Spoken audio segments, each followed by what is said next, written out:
लीजिए 20 रुपया में, हाँ 20 रुपया में आके तैका मिस लीजिए 20 रुपया में आके तैका मिस लीजिए, हाँ हाँ मिस लीजिए।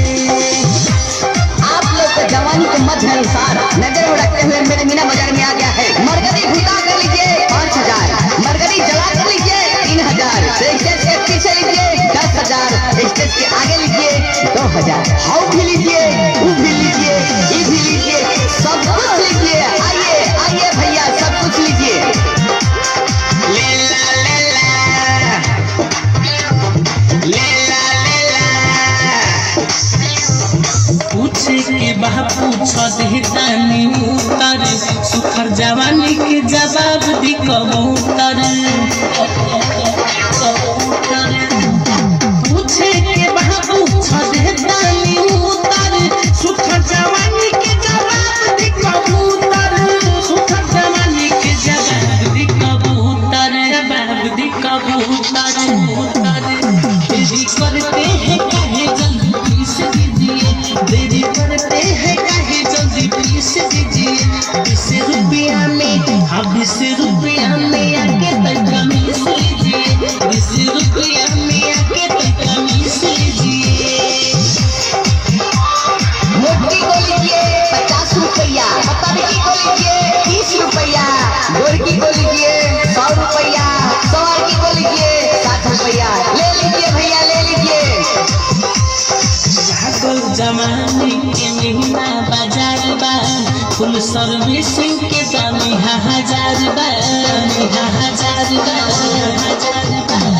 लागल जमाने के महीना बाजार बा, फुल सर्विसिंग के दामी 1000 बा, फुल सर्विसिंग के दामी 1000 बा, दामी 1000 बा।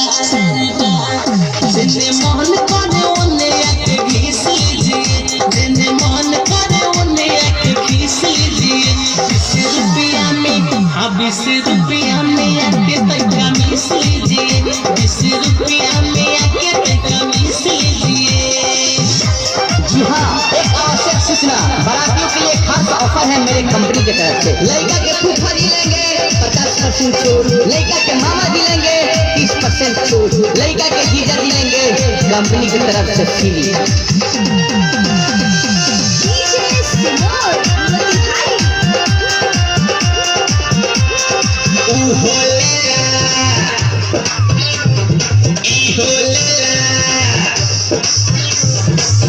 बस धीरज संगे बबुआ विकास हो, तू ही बताओ राहुल के करवाने खास हो, राहुल के करवाने खास हो।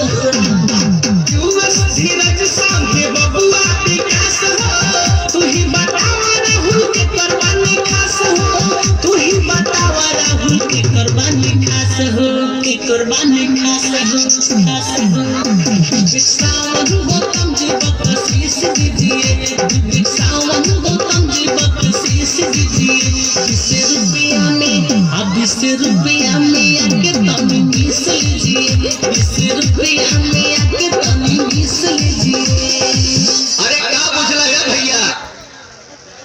अगर आप भी चाहते हैं कि आसिया म्यूजिक के वीडियो सब